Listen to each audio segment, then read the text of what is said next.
second.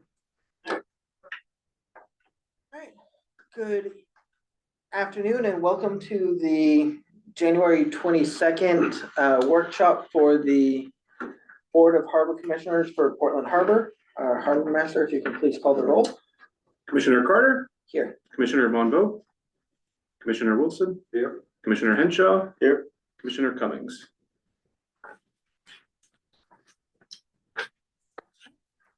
So getting started with our new items of business. The first item is discussion of health benefit tier plans for our eligible employees. Do not have the employee handbook in front of me, but if I remember correctly, what we have in our employee handbook is that we cover fully the health insurance for the full-time individuals, that the part-time year-round, and again, I might be getting that terminology wrong, we cover a percentage of, and then that we cover a percentage of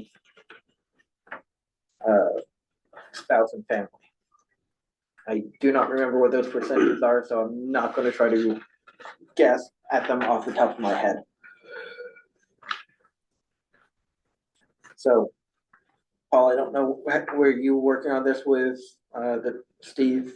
Yeah, yeah. Okay. Do you want to take over presenting? I was hoping he would be here. So the way that MMA came down and met with myself and Steve, and Barbara was also here. They were comparing it to the town of Harpswell. Harpswell at one point did have Katahdin, and then they kind of changed their plan up. Again, I wish Steve was here to better explain this, but where we ended up was closer to the Acadia would be, the Acadia plan would be closer to what Harpswell was providing with their, including their health savings account that they had going. We were told to, or we were recommended to stay away from, on the other direction, Pemaquid. So that was a less appealing plan. And just a question on the health savings account, that would be beyond the premium. Yes. Yeah. Yeah. But to bring it more in line with that, Debbie Bridges from MMA was saying the Acadia plan would be more apples to apples. And you found that to be a good plan? Yes, yeah. So the treasurer and I discussed, and Acadia seems to be a great plan. In fact, the treasurer said that he thinks these are probably some of the, any of these, most of these are some of the better plans you can find compared to the private sector. My wife might be able to go back to work.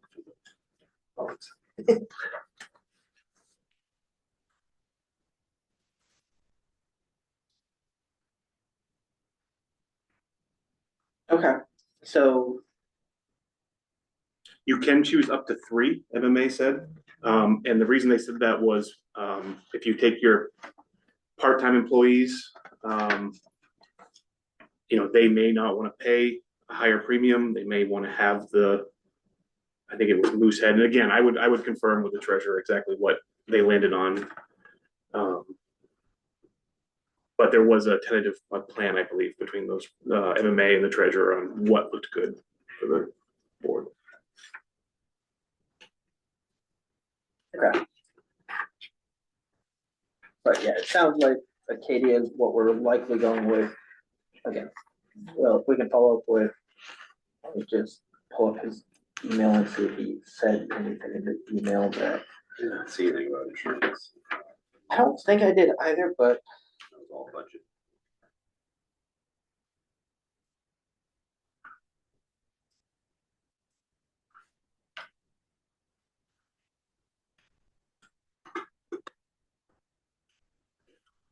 yeah, I don't see anything there. So, okay.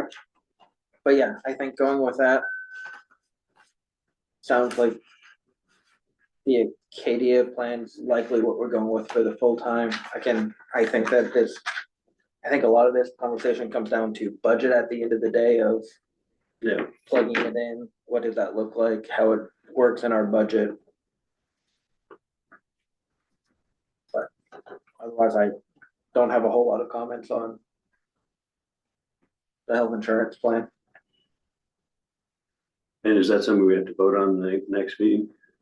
Or is it something that we, part of our employee handbook already? We Never. never really, the employee handbook never went into details of the plan Right. or dollar But value. it did say, well, we were gonna offer Correct. insurance and we're gonna Yes. offer some percentage of insurance for non-full-time people.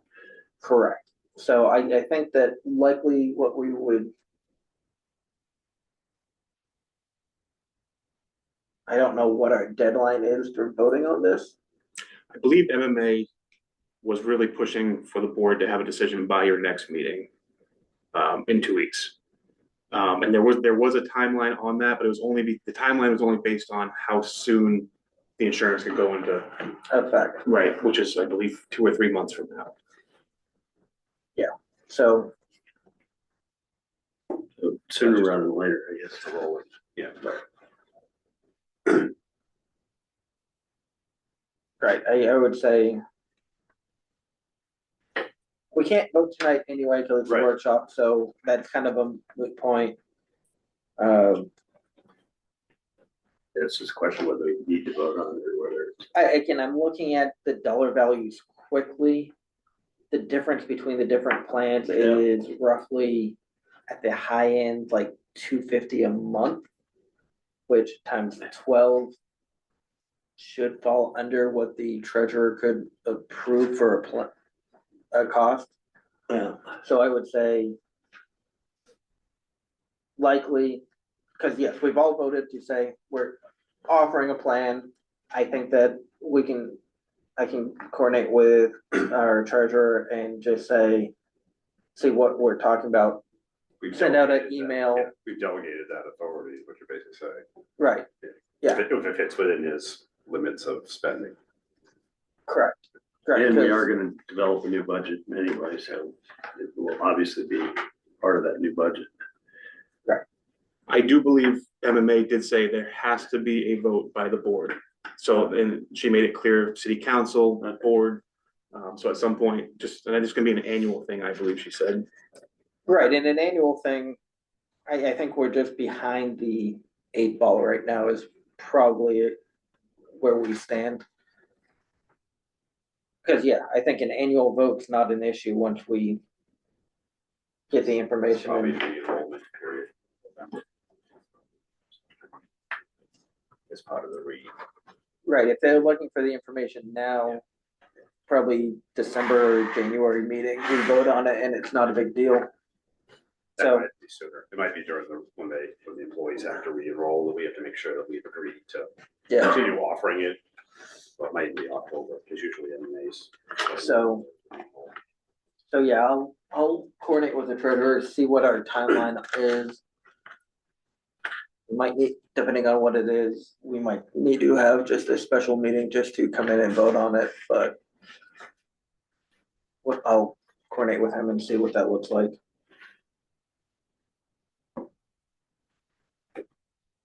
Cause, yeah, again, I would say we've already voted to say we're paying this amount and the difference between them would fall under his discretion for approving each specific plan, but if they need a specific vote, we can look at that also. Yeah, I guess we need to know what the substance of the vote was. Right. They require. Correct. Yeah, and just knowing specifically what we're voting on ahead of time. Yep. Okay. I don't think we really have anything else on that one, so I'll go ahead and move on to budget.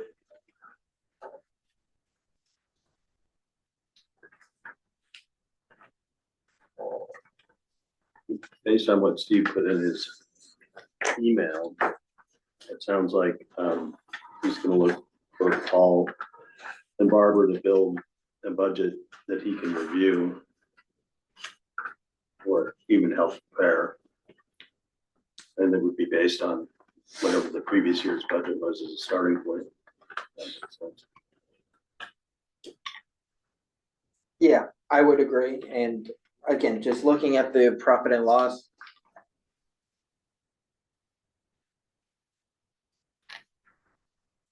I'm a little.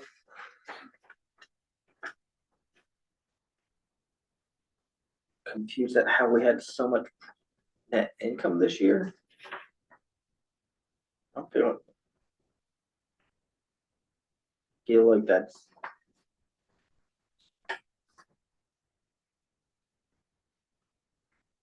Oh, okay, I see what. That throws it off a little bit. What's that? Uh, grant proceeds from the main DOT went under income, There, but we don't have the boat as an expense to balance it off. That makes more sense to me. yeah,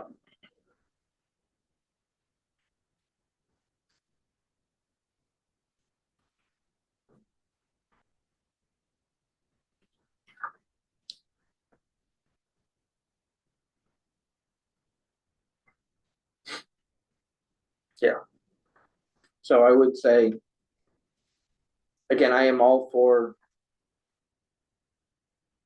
having Paul in the office, work on a budget, work with the treasurer on that and bring it forward. My 2 cents at a high level, and I'll keep it at a high level. We really want to make sure that we're putting aside the money for asset replacements moving forward. I know that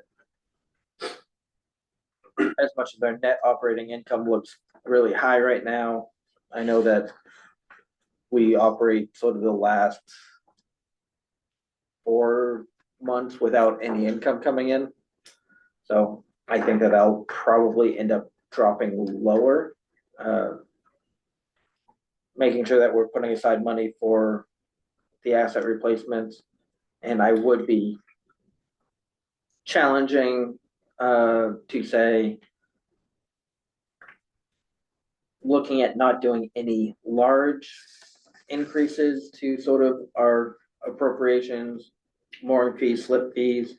But I do think that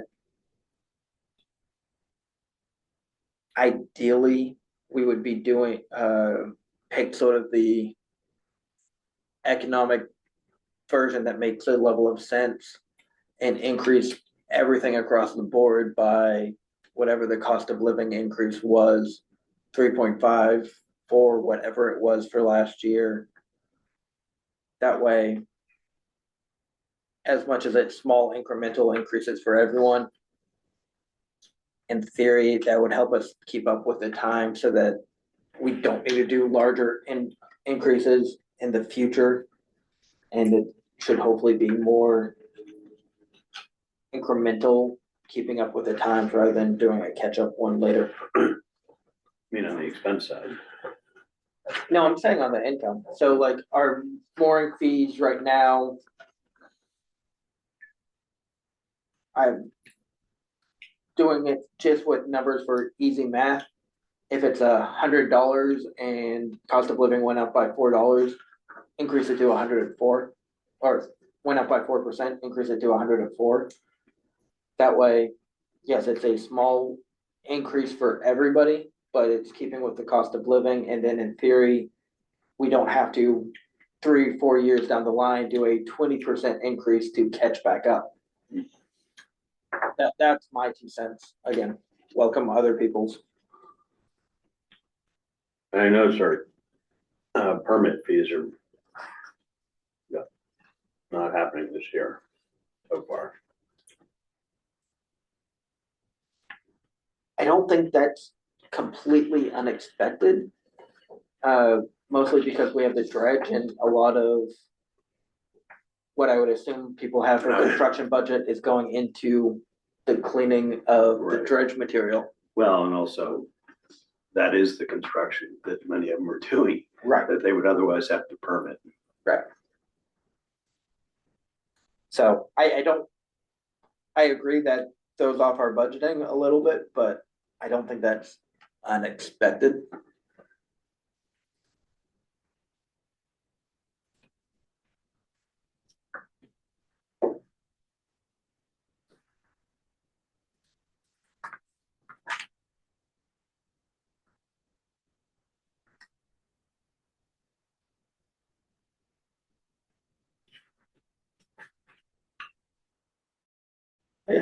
Otherwise, yeah, I would say.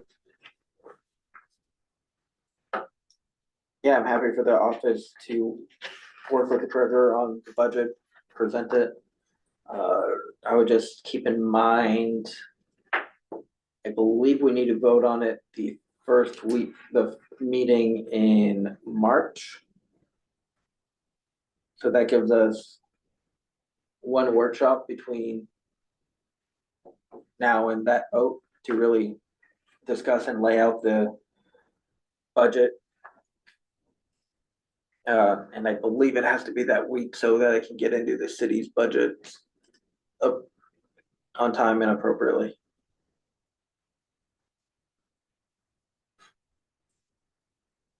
It's February 26th. For the That's the workshop workshop. and vote on it, the meeting in March, which is March, Voted on March 5th. week after, or second week, Oh, so yeah. the 12th.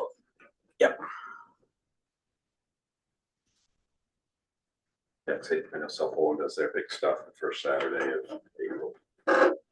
Yeah, that's when, They do all their full council. yeah, I think what I used to do was send them our draft one coming out of the workshop.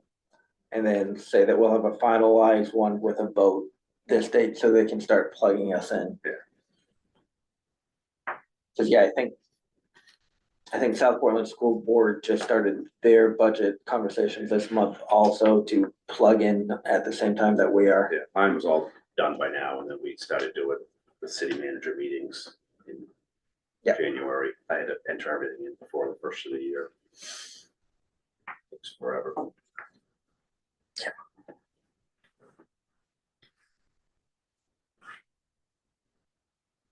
Okay, yeah, otherwise, You're good with that, Paul? Yeah, we're good.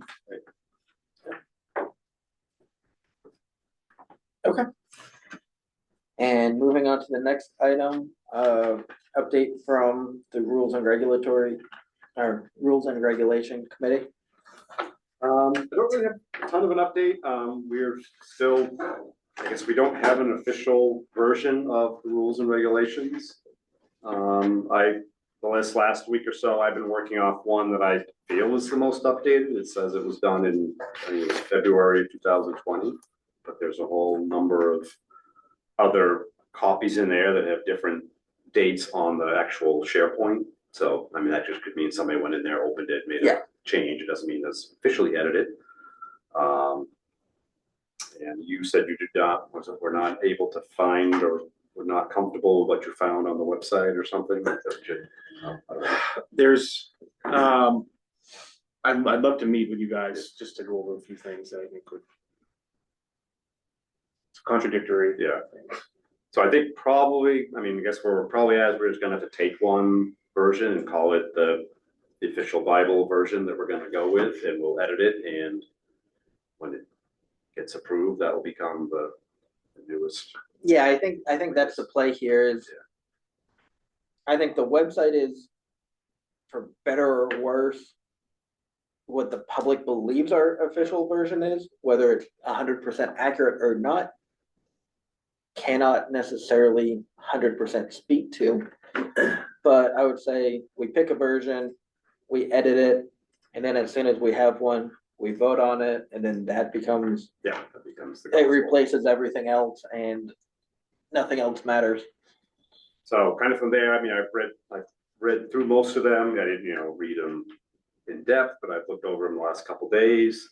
I think 18, I think, is the big one we need to talk about, right? Because that's the pilot one. I mean, I guess in many cases, most of it can probably go away, or maybe the whole thing. We still have the docking pilot. Yeah, it's a different section. That's Okay. 19. I couldn't remember if they were combined or separate. They look almost identical. Yeah, like they've been copied and pasted and just a few Okay. words changed. So, I mean, in that, I don't know if we'll have to look at that one. I think that's why we brought this up. There's a few others, that probably could be looked at, but if you have concerns, and certainly I probably should set some time, maybe if I can get Glenn's around, but it's a pretty open time right now Sure, until yeah. April. We can come in and kind of hash them out. So a lot of them I look at and they look fine.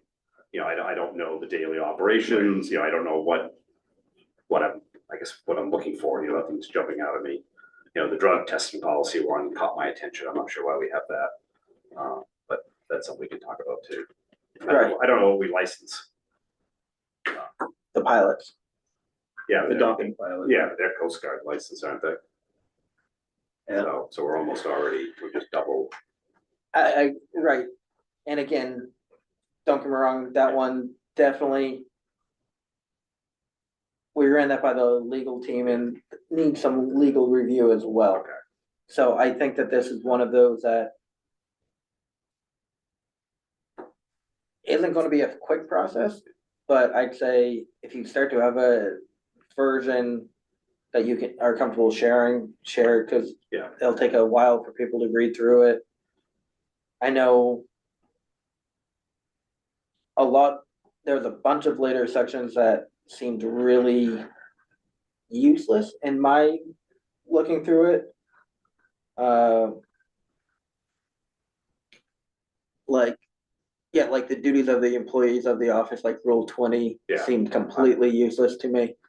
And a lot of That our, should be in our handbook and other places, you know, that can Right. live and change as needed. right, and then there was a handful of sections that need to get updated to match our statute.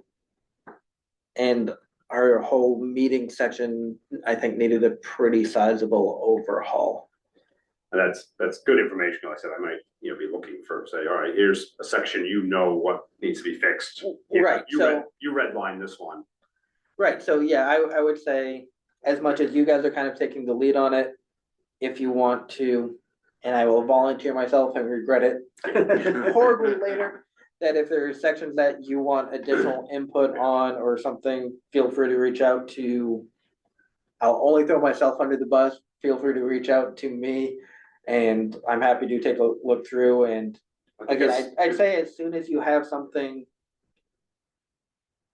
Maybe like once you have like 3 or 4 sections you're good with, maybe send it out so that Yeah. we're not overwhelming Yeah, I the don't commission, want- yeah, trying to the read whole through red line, yeah. all 20 of them.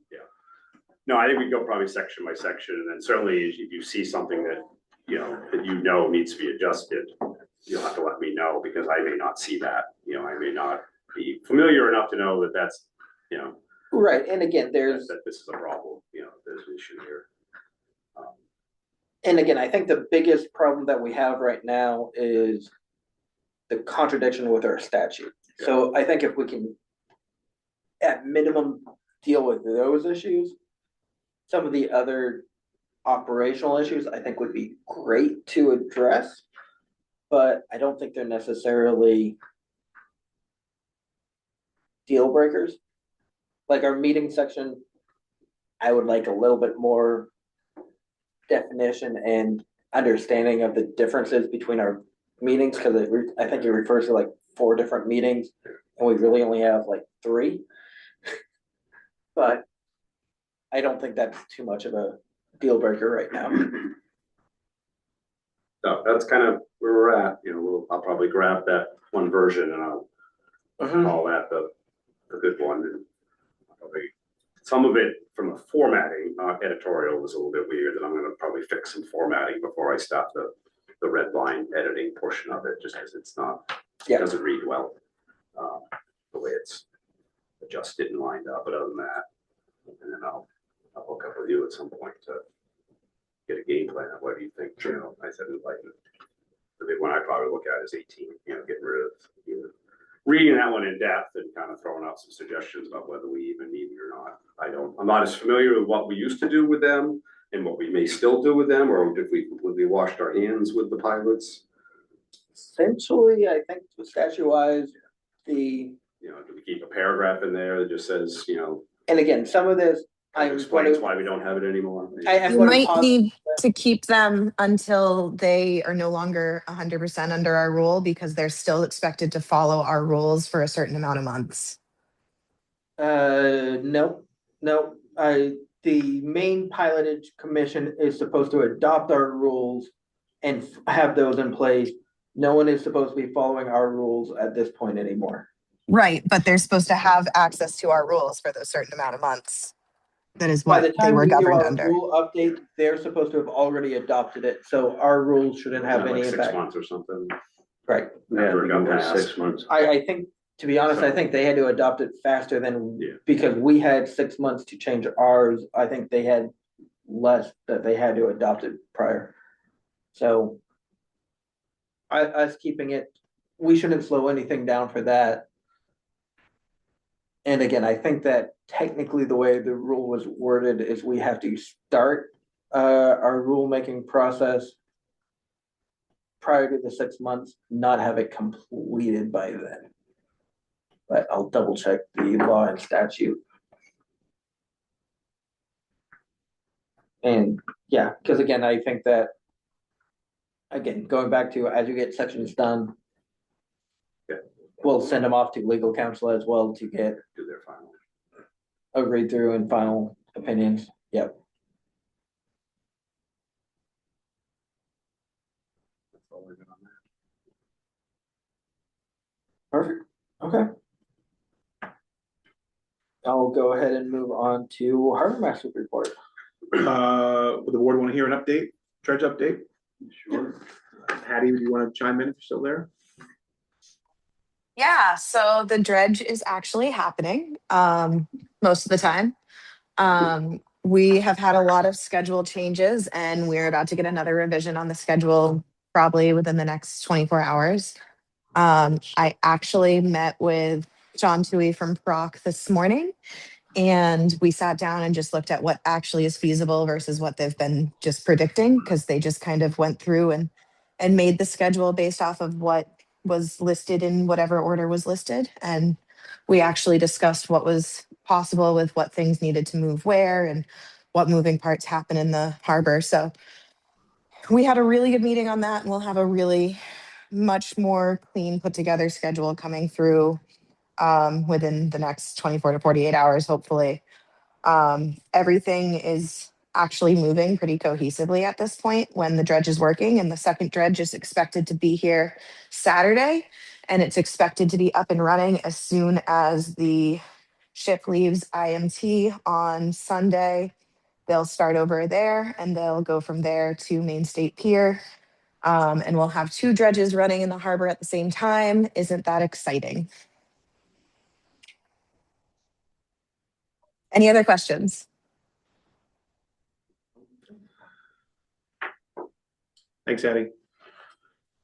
It's just been a lot of office work, just that time of year, trying to get caught up to what was going on prior to me being employed. We've chased around 3 or 4 marine debris, big logs, big floating logs come around. Got those towed off to Bug Light Park. Kind of off track. And Mr. Chairman, let me know if this is not the appropriate time, but following up our conversation about the tough books. Yep. So I got 3 quotes. I know that some of the commissioners want to wrap this up by the end of January. I think just based on your schedule, you'll have to vote on these at your next meeting. Staff does have a recommendation of a company to go with just based on working with them in the past. They're reputable. Your last page on each one will have the total costs. Yeah. They're all kind of right in the ballpark. The one quote from Transcore, though, they're semi-local and they offer installation. The other companies are not in New England. And so we would have to find another vendor to come install like the brackets on the boat and do the hard wiring. So that's why their quote, I think, was just 100 or 2 more over than the other 2. Yeah, I see on the back page. It's like $650 for installation. Yeah. Otherwise, yeah, they're all within like, it looks like $100 of each other. And Otherwise, the rep I've been dealing with, he's a retired state trooper, Maine State Trooper. So he knows the ins and outs. He knows what's going in these vehicles. So I want to put that on your radar for next month. So your recommendation is Transcore? That would be my recommendation, yes. And is this, covered by the, federal grant? The one that's involved with DOT. Oh, It should be federal too, because that had equipment cost in it. so, but it is, for the first Harbor Master boat. Yes. Yeah, I would say, looking at the quote, just flipping through quickly, we have one for the truck that probably Would not be covered. would not be yeah. covered. We'd have to cover Yeah. that, but the one for the boat. Again, we might need to get it split out, but we could. In theory, it should apply to both of the grants we have. I think both of them had additional funds and had some equipment costs associated. Oh, for the other boat. Is there not second one for the? Not a bracket, but the way we're selling it with the grant is we'll have two computers. So one can live on the Lyman Morse boat at all times. The other one can swap between the truck and the boat, the other boat. So that's how we can sell the two computers being under the grant. Just the bracket for the truck, I don't think we can articulate or straight face that should come out of a grant because that's not for the boat necessarily. So,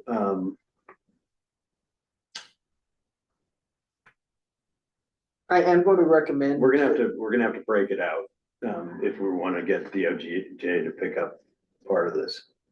Yeah, so I would say sort of two things moving forward.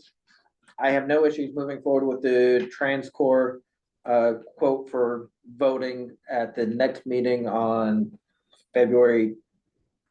Are they both on the 12th? Yeah, March lines up, isn't it? I think they're both on the 12th, which is Yeah, so throwing me off in my brain, yeah. So voting on that on February 12th.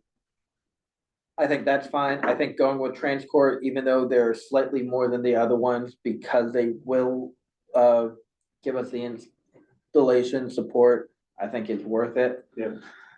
I would say in the meantime, before the vote, just sort of have the office meet up with the boat committee and the treasurer, who I know is in the boat committee, and just sort of prepare sort of a one-page saying how we're paying for it. That way, we don't need to get into and on the record, make mistakes about what is or isn't covered by our grant and can have it sort of broken down. Yep. Saying our share is this for this amount, this much we're covering with this grant or that grant, and that way all the commissioners know what we're voting for. But otherwise, I would say, let's move forward with that for a vote for February 12th. Yeah, we just need to come up with some explicit numbers that say, this is for this grant, this is for this grant. Right. It's actually DOJ is better because it's 100%. We're at 75% for. Right, and I guess the question would be, is the long-term plan to have 3 or 4 laptops? If we're doing a vote, we should maybe look at that of, is the plan to have, okay, one long-term for both boats, one that we can swap in and out, and then sort of a backup. Because again, we're dealing with water, having a backup so that if something gets wet, again, tough boats I know are supposed to be able to withstand that, but nothing ever works. Nothing ever works as well as it's supposed to be. That having a backup so that if something gets wet, we don't go down is probably a good thing and probably something that. Realistically, what you're probably gonna want is have them in the budget by one every other year or something, because they also, the computers, they Age out, yeah, 100%. sitting on charge, you know. So I think, you know, if you get into a cycle where you have the new ones on the boat and the old ones the backup, you know, which you're put in And the budget Yep. for. Yep. Once we get set up, you know, or the oldest one sits in the truck. I mean, ultimately, long term, I'd love to have an outdated one sitting right there. So if the seasonal guys come in off their shift, if they need to do a report, they can sit right now and do it. Hey, I did throw it in there. Yeah, we do have a computer equipment line item in here now for our budget. So I would say, yes, that would need to stay and then grow because I think that was planning on commissioner laptop and office lab computers and equipment. And yeah, I would agree, add at least one tough book on top of it for replacement every year and then Yeah, because that one really over 3 years old. Right. That's pretty, 3 to 5 is life expectancy of a laptop, so if we're replacing one a year and we have 3 or 4, that's gonna be about right. lectures here that do last longer, but whatever, that's bonus. So, yes, that would be my other 2 cents is, I think we move forward with that for a vote, I think that think about it and say, is 2 really the right number? And then have a breakdown of how we're paying for it, and we should be good to vote on that. Okay. So along with that, the city of Portland, I think I told you guys I met, or the 911 director, I met with him. He looked into adding our agency under their current CAD. He said it's gonna take some work to do that, so where the cities are looking at changing their CADs, he wants to hold off on fully putting us under their CAD to make it capable of doing reports, calls for service. He said he could still create users, and if something were to happen out there, they could attach us to the call so that dispatch knows we're out there. That's not really what I'm looking for. I mean, it's helpful, I think, for everyone to know we're out there, so I'm reaching out to Cumberland County, who I got with my previous employment. And we have a meeting set up to see if we can, at least in the interim, the next couple of years, be under their CAD system. Which, it's still a really good system. It's just, it'd be really great to be under the city of Portland and South Portland, just because we're in the harbor. But Cumberland County is also a really good asset to have. So I'll keep you guys updated on that next. Have you talked to his brother? I have not. I'm gonna throw him under the bus. You're welcome to, I'm not gonna get into it on the record, but yeah, we can talk. Okay. It took 6 years to do the last CAD, and I don't think they've even started talking about money, so they may have a very lofty goal of getting a new CAD, but it's probably 5 or 6 years.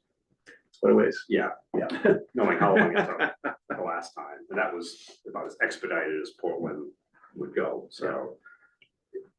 You may be able to talk them into another option because of that, I don't see that pending. Maybe even asked his brother how realistic that is, and I think we get a very good feeling from that. He, as an employee, felt that was. Gotcha. So, Yeah, not gonna throw him under the bus on the record, but yeah, we can talk. That's all I got for this week. Okay. Couple things that I'll jump into, so we have gotten a permit extension request for 67 Elm Street. We issued their permit October 10th, 2024. So it expired in October of 25. They haven't been able to break ground. They are having some permitting. They're permitting this along with some other projects and looking to combine them. They don't think they're gonna break ground before April, which would allow for the 6-month extension. So they have asked, and I'll have it on the agenda for February 12th for us to look at giving them an extension till, do we say the end of the year or October? Let's just give them till the end of the year. I'll be nice if we're doing it. Yeah, no one would have to do it again. Correct. So we'll look at having that, and then also I know we had the MOUs for the docks that were being looked at. City of South Portland City of Portland, my bad. Legal counsel has been reviewing it and we've given them the contact for our legal counsel for some discussion back and forth. So that is progressing, and As soon as we have something that's ready for a vote, we'll bring it forward. Any other commissioners' comments? Yeah, so, we submitted reimbursement requests for the 2 invoices we received from Ribcraft. This was the final payments, so far that they've invoiced. But it is basically the whole boat unless we have additional equipment going on board. And, they actually, deposited into our account, the larger one, the 81,000. So at this point, I think we're just waiting on 1,500 from DOJ. So it's good to get done before the government potentially shuts down. I was having a problem with my FEMA account, and it was kind of funny. I was on a call before this one, and on my phone shows up FEMA. And I was like, FEMA, shit, I better answer that. And it turned out it was just the help desk. But anyway, so hopefully get that straightened out, and then we can submit the additional invoices we have for that. Again, we paid for the bulk of the vessel already. Yeah. And so we're in pretty good shape with both of those. Perfect. Okay. Oh, and we also submitted our semi-annual progress report and our quarterly federal financial report for DOJ, and we still have to do that for FEMA.